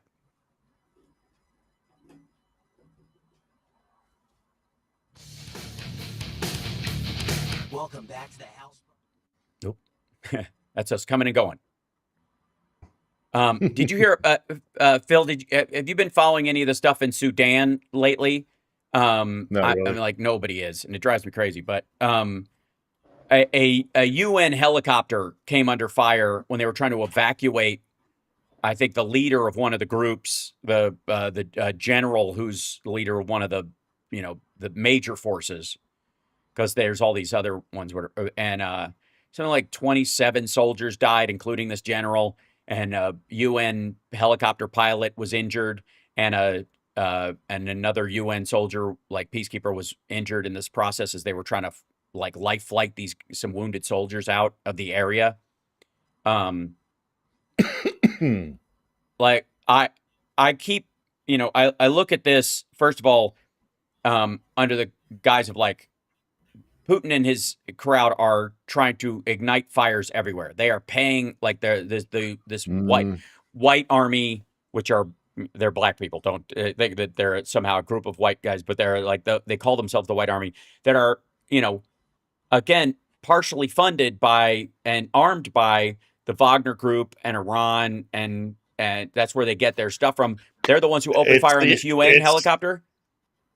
Yeah, it's episode 33, 37, something like that. When I talked to Philip Obeja, about what they're up to in Africa, it's disgusting, brutal. And then not only what they're doing internally within Africa, but they're actually facilitating episode 33. I was off by one. They're facilitating putting stress on Europe by forced migration. Which, if you don't think that they're doing that in the United States, in the Americas, you're naive.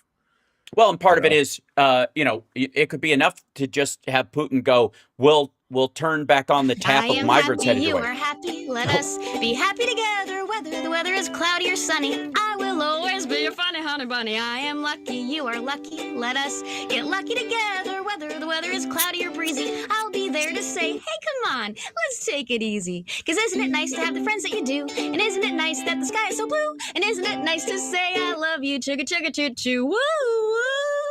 I am smiling, you are smiling, let us smile together. Whether the weather is cloudy or stormy, I will still be there in the morning. I'll be right by your side in the morning. I'll make you breakfast in the morning. I hope that you like cereal.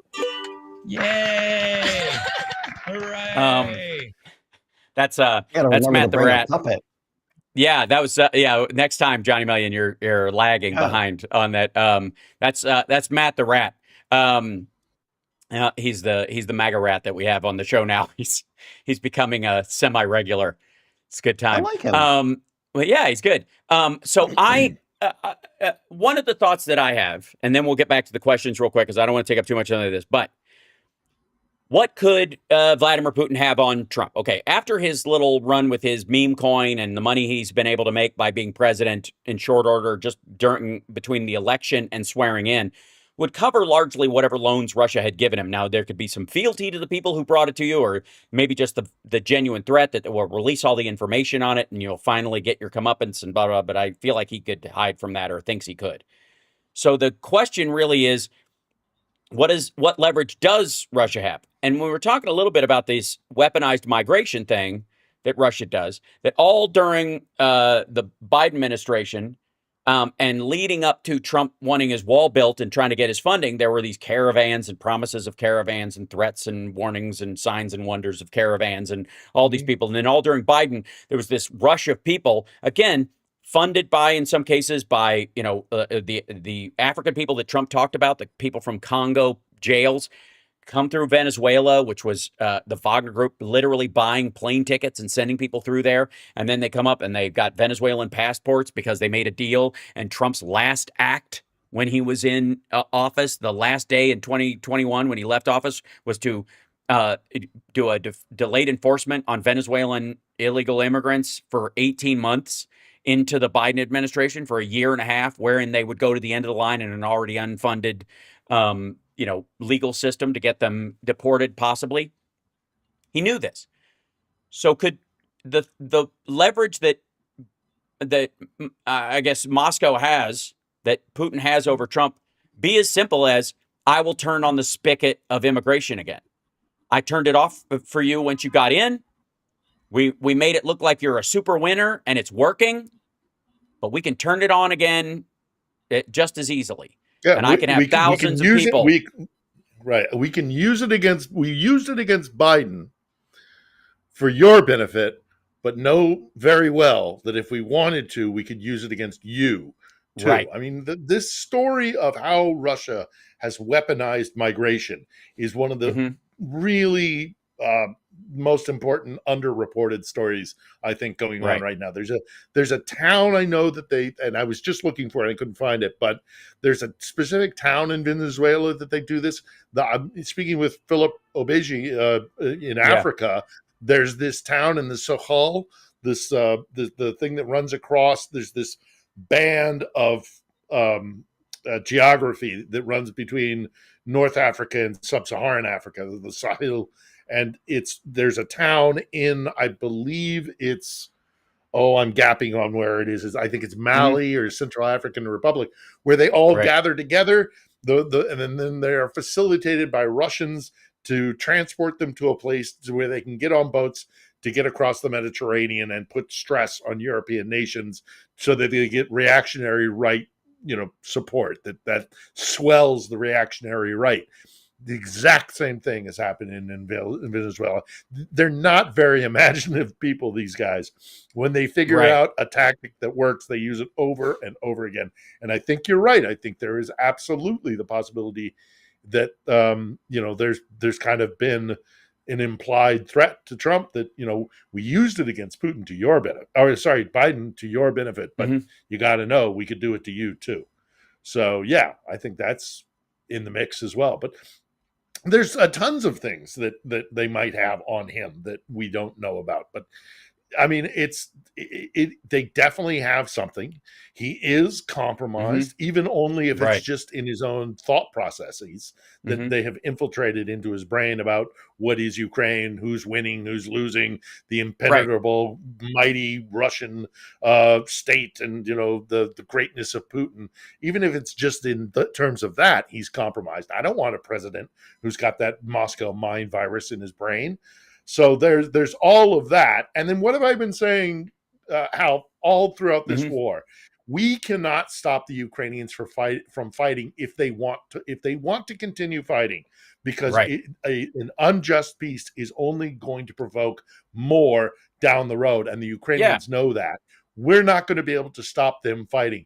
All we'll do is make it harder for them to resist, and more Ukrainians will have to die until the ultimate end result, which is that Russia goes skulking back.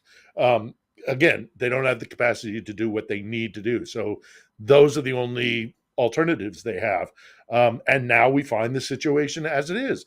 That, I mean, look, not to be dramatic, but they switched off military assistance. The Trump administration has switched off military intelligence sharing with Ukraine. That means that we're going to get pummeled in the cities off the front lines. The front lines are apparently holding strong. They're trying to find a way to maneuver around this and loss of intelligence gathering. But 2 nights ago, the day they announced that they were going to stop military intelligence sharing, we got pummeled, absolutely pummeled. And in the middle of the night, I've got drones, I've got anti-aircraft going off in the most intensity that we've had in 6 months to a year, probably since, I don't know when the last big attack was, but it was significant. My life is at greater risk now. Americans who are here, foreigners who are here, and of course Ukrainian civilians who are here, their lives just became that much more. All of our lives here on the ground in Ukraine have become significantly more at risk, because Donald Trump wants to play political games with human lives and put pressure on Zelensky. Why is he pushing out all the people that have gone to America with refugee status? The Ukrainians who are resident in America. Why is he kicking them out? There's no good reason. He gets nothing from that. There's no gain for that. That's all that is pettiness and trying to force the Ukrainians to bend the knee, and they're just not going to do it. And the fact he doesn't understand that reveals far more, I think, about what's happening here than anything else. So they'll keep fighting, and Trump's is going to reap the whirlwind, I think. Sadly, it just means Ukrainians are going to die.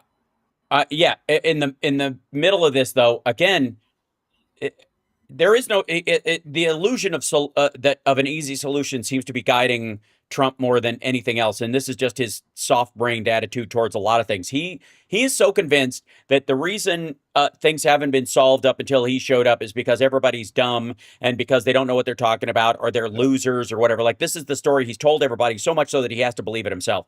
And when it comes time to actually do the work, and he realizes, oh, okay, this is why they didn't do that. This is why they didn't move the capital to Jerusalem or whatever, because it would be seen as by Hamas and other leaders as the instigation for the end times. And so if you have to do it, you have to do it incrementally, slowly. You don't do it all at once because it looks like a military move, hence October 7th. Like, that was directly tied to what he did in Israel. The same thing is true on a lot of these fronts. Like, reality is setting in. We don't have that much time left, but I want to point to two things. I think we can get a question in. I want to point to two things before we get our final question in.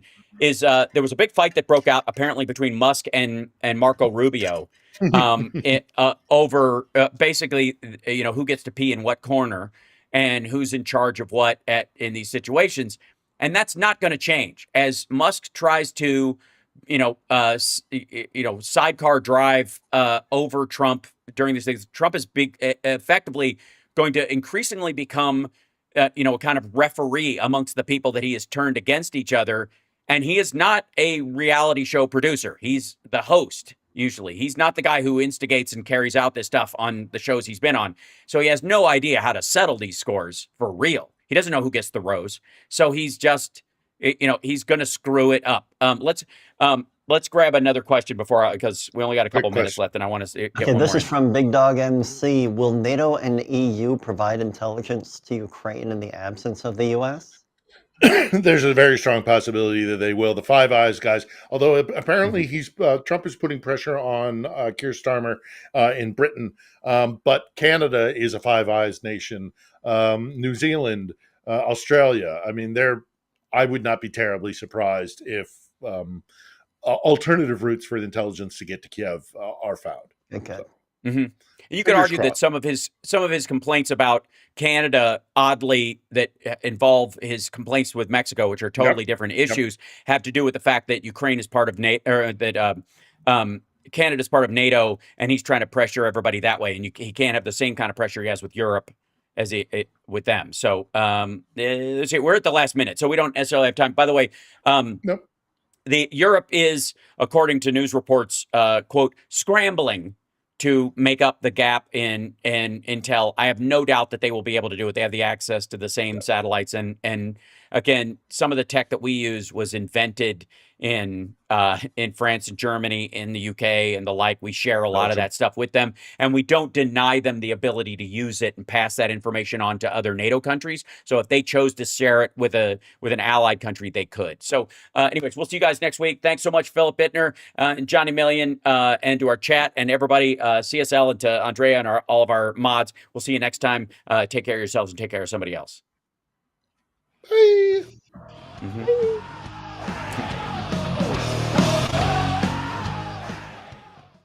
Yeah, they're even talking about extending Article 5 protection to Ukraine once they have their soldiers in there. That would be one of the ways they do it, because an attack on one is an attack on all, including their soldiers if they're stationed in another country. So you could give them Article 5 protection just by putting NATO soldiers, especially if they're a group of NATO soldiers as opposed to just France or just the UK, but they're seen as NATO soldiers. That would actually be the equivalent. I mean, I don't understand the difference between if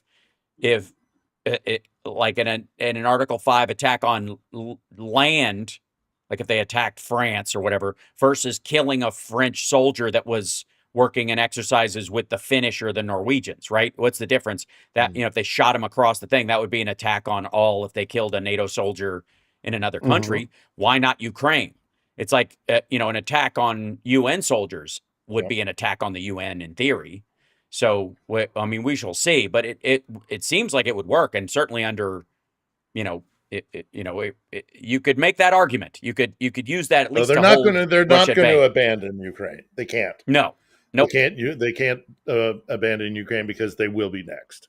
And it will disproportionately put pressure on the rest of Europe that they'll have to bend the knee to Moscow, and they do not want to do that.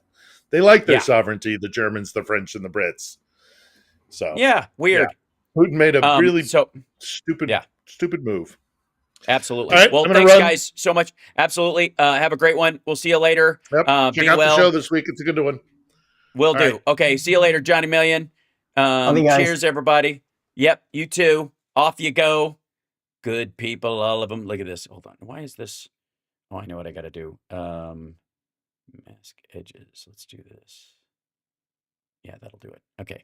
And chat room, hi. Just want to say bye to you guys on our own before, as everybody took off. They always bail out right as I'm saying goodbye, because they don't give me a chance to kick them out proper, I think is the issue that I always have. Hold on. Where's this?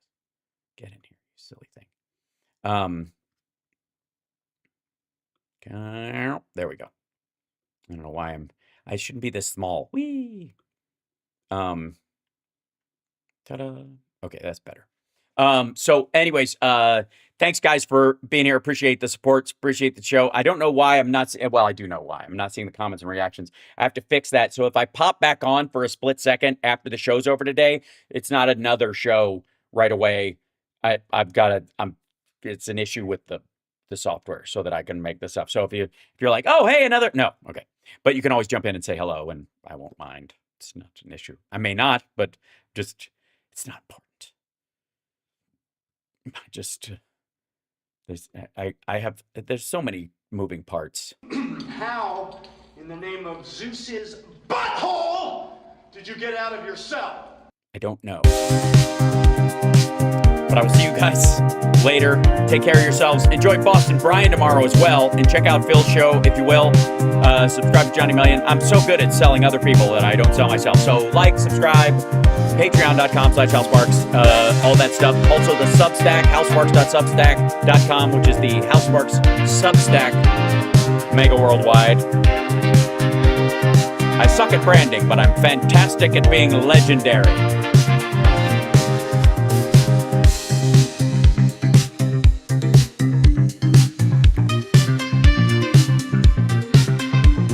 It's not the morning show, it's the radio show. I need a new graphic.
switch. Now the emote wall's working again.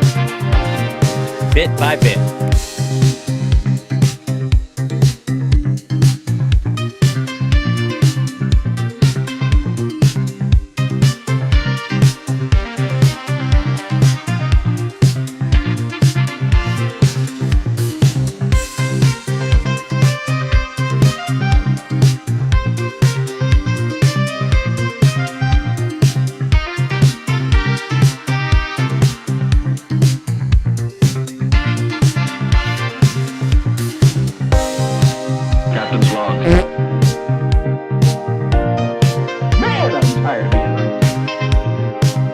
Fighting for Ireland's values. Wildlife, refuges, and you look. Yosemite. Leon getting larger.